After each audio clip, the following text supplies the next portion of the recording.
Finland is getting ready to join NATO, and that is a problem for Russia. The western portion of the Kola Peninsula is packed with nuclear weapons and military facilities. The bulk of Russia's strategic bombers are kept here, parked neatly in air bases along this stretch of land. Yet all that firepower, deterrence and power projection is held in place by a single parallel road and rail corridor, which runs for about 700 kilometers before it forks. Yeah, if Finland joins NATO, it would transform the security climate in Northern Europe and the Baltic region. The corridor running through the Kola Peninsula would transform into a strategic choke point. A NATO-backed surprise attack on Russia could derail the supply chains between Moscow and Murmansk. Like in Ukraine, a company of specialists could sabotage the infrastructure and cripple Russia's nuclear capabilities. There is no defense against this vulnerability. The geography doesn't allow it. The peninsula is brimming with pine forests, the perfect hunting ground for special forces. Finland joining NATO would essentially crush Russia's nuclear readiness, turn the Baltic Sea into a NATO lake, and drive Moscow into bankruptcy. The irony is that before the war, policymakers were calling for the Finlandization of Ukraine. Now, they are calling for the Ukrainization of Finland.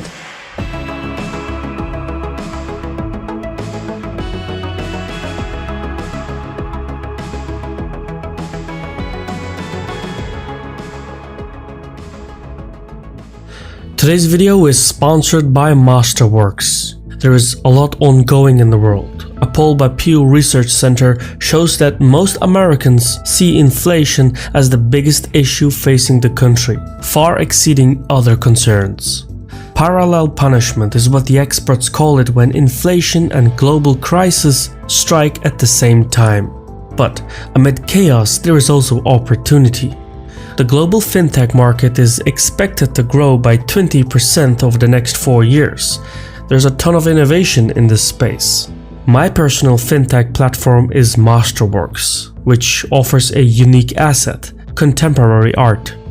Here's the rundown. Contemporary art prices outpaced the S&P 500 total return by 164% from 1995 to 2021. Meanwhile, Deloitte projects the total wealth held in art to grow by 900 billion by 2026.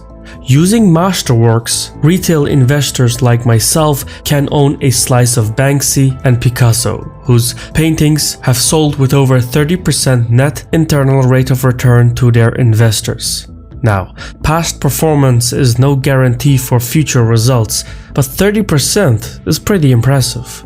If you want to join other Caspian Report subscribers, use the link in the description to skip the waitlist and get started on Masterworks.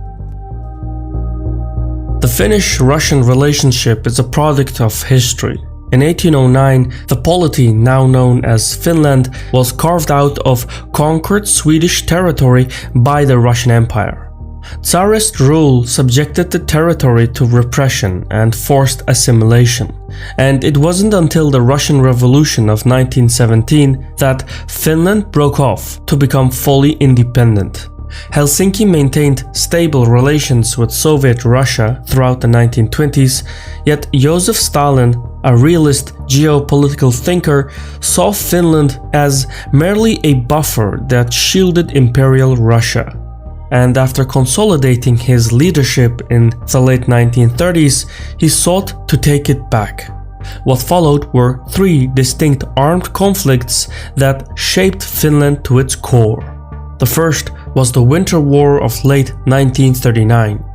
Under the cover of a Nazi-Soviet non-aggression pact, Stalin invaded Finland but was soon forced to accept limited territorial gains in exchange for peace with Helsinki.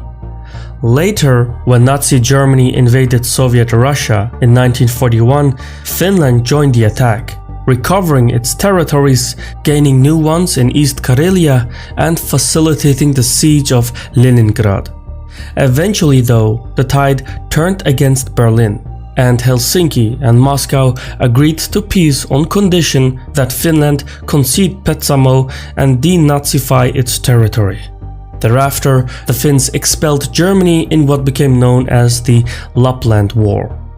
These conflicts left neither side embellished, yet the post-war settlement achieved a surprisingly stable peace. The Finno-Soviet Treaty of 1948 ensured a militarily neutral Finland, giving Stalin the buffer he wanted, while for Helsinki, the deal preserved its democracy and kept it out of the Warsaw Pact. By sitting on the diplomatic fence, Finland maintained good relations with the West and economic cooperation with the East in what became known as Finlandization. This policy persisted even after the Soviet collapse in 1991. Unlike the Baltic states, Helsinki refused NATO membership, instead pursuing limited integration by joining the alliance's Partnership for Peace program. And though Finland participated in NATO interventions in Afghanistan and Libya, its Russia policy remained benign. In the wake of the Russo-Georgian War of 2008, Finland's Prime Minister even stated that the lesson of the conflict was that Helsinki should seek closer ties with Moscow. Nevertheless, cooperation between Finland and NATO deepened. For years, all Finnish military procurements have met NATO standards, ensuring the interoperability of forces. The critical difference is that Finland is not shielded by Article 5, meaning there is no obligation for NATO members to come to Finland's aid should it be attacked. Helsinki understands that this provision is a third rail issue for Moscow, and for this reason, Finns have historically opposed NATO membership as being provocative and unnecessary. Russia's invasion of Ukraine in February 2022 changed this dynamic. Helsinki and Stockholm condemned the attack, and for the first time, Helsinki began to discuss NATO membership seriously. This stance reflected public opinion. Approval of NATO membership prior to the Ukraine invasion stood at only 20%, but afterwards this number soared to 70%. This was followed on April 13 by a government report that stated the country's security arrangements were insufficient. Finland's parliament is currently debating the issue, and an application for NATO membership is now expected in mid-May. Within a few weeks, decades of Finnish neutrality unraveled. Should Helsinki apply for NATO membership, a rapid ascension is likely. The ratification period would be dangerous as Finland would not yet be under Article 5.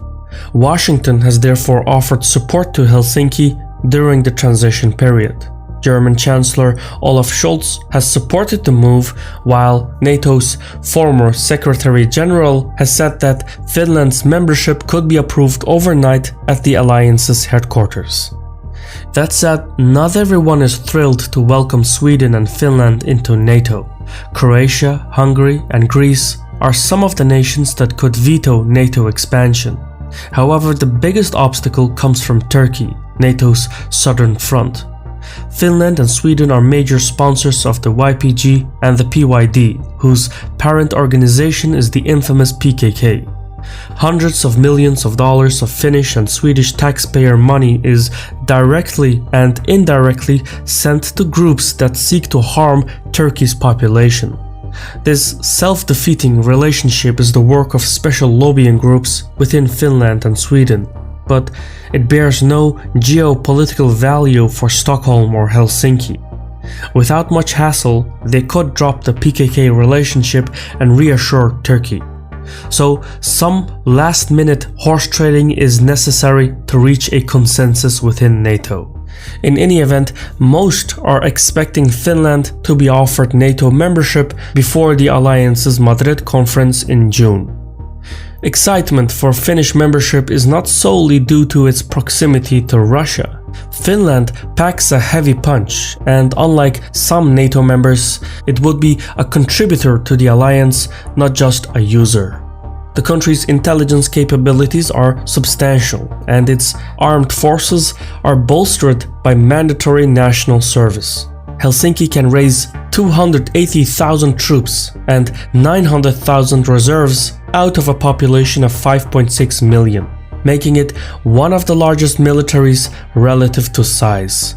Finland also has more battle tanks than Germany and an air force of 64 F-18s armed with US-supplied smart missiles, and with an additional 64 new F-35 jets to be delivered beginning in 2026. Furthermore, the country has a strong navy, and its participation in other NATO operations means that it is fully interoperable with the alliance. Finland is also prepared at the civilian level. There are more than 5,000 bomb shelters in Helsinki and an extensive subway system, which contains amenities and a 2-week supply of food. Still more, pharmaceutical companies are required by law to have at least 3 months' worth of imported prescription drugs on hand, while national strategic stockpiles have supplies for 6 months, including fuel and grain. Helsinki also has an informal network of political, financial, and cultural institutions. So, much like in Israel, society can be turned into crisis mode when needed. Banks, media outlets, and industries like telecoms, food suppliers, and energy firms know what to do in times of trouble. Meanwhile, a poll by Gallup International shows that 74% of Finns are willing to fight for their country, one of the highest figures in Europe. To foreigners, these measures may seem excessive, but for Finns, sweating more in peacetime means bleeding less in wartime. On a regional level, Finland joining NATO would fundamentally alter Northern Europe's security architecture, especially if Sweden follows Finland into the alliance. Like Finland, Sweden was rattled by Russia's invasion of Ukraine. According to recent polls, a majority of Swedes support NATO membership, and as such, Stockholm is also looking at joining NATO. Such an addition would change the strategic landscape considerably. Sweden's Gripen fighters, when added to the F-35s of Norway, Denmark, and Finland, would amount to a force totaling more than 250 advanced fighter jets, forcing the Russians to adjust their strategic posturing and stretch their military deterrence thinly. Moreover, Swedish airspace and the possibility of a military base on Gotland would have tremendous power projection capabilities. It would strengthen NATO's grip on the Baltic states. Converting the Baltic Sea into a NATO lake would also reduce the vulnerabilities associated with the Suwalki Gap and create greater EU-NATO integration and burden sharing, allowing Washington to finally turn its attention to the security competition in Asia-Pacific. Should the Baltic Sea turn into a NATO lake, it would incapacitate the Russian Navy with no relief in sight. Here's what's at stake. Russia operates the world's largest fleet of submarines, but these subs mainly rely on the Baltic Sea for free passage to the Atlantic, which is the only way to bypass American undersea sonars. Currently, Russian submarines sail outside the territorial waters of Estonia, Latvia, and Lithuania right up to the Danish Straits. If Finland and Sweden join NATO, the passage for navigation would become too narrow for Russian submarines to move undetected. As NATO members, Finland and Sweden would share all naval intelligence with fellow member states. NATO would be able to track the movement of Russian submarines. No more hiding. And stealth really is the whole purpose of submarine strategy. So, as ineffective as the Russian Navy is, its combat readiness would be slashed in half should NATO expand further into Scandinavia. Finland and Sweden are the missing links to this strategy. So, should they join NATO, it would be a game changer. And that is precisely the problem. No matter how justified Finland may be in seeking NATO membership, the consequences of antagonizing Russia are real and must be reckoned with. Moscow's nuclear facilities on the Kola Peninsula are the crux of Russian power and missile defense in the Western Arctic. The closed town of Severomorsk on the Barents Sea forms the headquarters of Russia's Northern Fleet. Moscow has spent the past decade modernizing the base, and as climate change opens new shipping lanes in the Arctic, the Severomorsk facility will only become more integral to Russian power projection. The nearby Plesets Cosmodrome is also home to missile systems such as RS-24 ICBMs, which are capable of delivering nuclear payloads across a range of 10,000 kilometers. Going by nuclear weapons, the western portion of the Kola Peninsula is arguably the most densely packed area on the planet. But it gets crazier. The same region also has the most extensive collection of air bases belonging to the Russian Air Force, including assets such as the Tu-160 Blackjack, the Tu-122N Blackfire, and the Tu-95 Bear. The bulk of these long-range strategic bombers is located in the western part of the Kola Peninsula. In fact, all the air bases sit methodically along a single vertical corridor. That sounds neat and all, but there's one problem. The entire Kola Peninsula is connected to the rest of Russia by one road and one railroad, with each running for about 700 kilometers before they fork. Yeah, it's that imprudent. All this firepower, deterrence and power projection is held in place by a parallel road and rail corridor. If you thought Russian logistics was bad in Ukraine, think again. The corridor going into the Kola Peninsula is a strategic choke point. If Finland joins NATO, the danger could come from anywhere along the Finnish border. The terrain in the Kola Peninsula is densely packed with pine forests, the perfect hunting ground for special forces. A company of specialists could sabotage the road and rail infrastructure going across the Kola Peninsula, crippling Russia's nuclear capacity. Like in northern Ukraine, when a 65-kilometer Russian convoy was ground to a halt, one does not need to occupy territory to sabotage logistics. Not even stationing 1 million soldiers would make a difference in the Kola Peninsula. NATO could strike from anywhere along Finland's border at any time. This is not a gamble Russia can afford to lose. Any such attempt to challenge Moscow's dominance in the region would be construed as a direct affront to Russian power. So much like Norway's experience, Helsinki will probably not allow permanent NATO bases or nuclear weapons on its territory for fear of provoking Moscow. However, the mere act of Finland joining NATO would more than double Russia's border with the alliance, imposing a heavy financial burden on Moscow at a time when its economy is hurting under sanctions. The Kremlin could retaliate through hybrid warfare and cyber attacks. It could also terminate Finland's lease on the Saimaa Canal, which connects industrial centers on Lake Saimaa with European markets. Doing so would increase the costs of exporting Finnish timber, paper, fertilizers and cargo.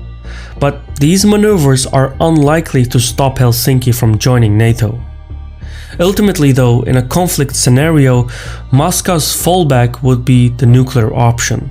This view was made clear by former Russian Prime Minister Dmitry Medvedev, who stated that Finnish and Swedish NATO membership would mark the end of a nuclear-free Baltic region.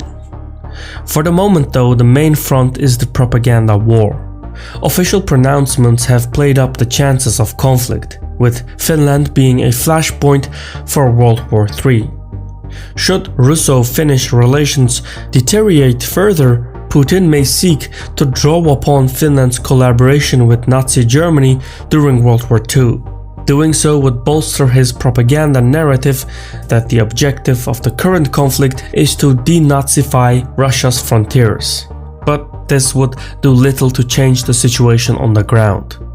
All up, Finland joining NATO would fundamentally change the geopolitical calculus in the Baltics. It would open a new front in the ongoing clash between Russia and the West, a clash that would intensify should Sweden follow Finland into NATO. The forces of politics are intractable. They often lead small nations into dangerous, unknown territory. Helsinki clearly favors the West, Whether Russia will accept this fact peacefully is not so obvious. As in the past, Finland is caught in a situation not of its own making, and in times of war, standing aside is also considered a choice. Helsinki may prefer to keep its hands clean, but no one can stay neutral on a moving train. I've been your host Shirvan from Caspian Report. Special thanks to Anton Murrell for researching this topic, and as usual, if you like what we do, please leave a like, share and subscribe. Thank you for watching, and Sahol.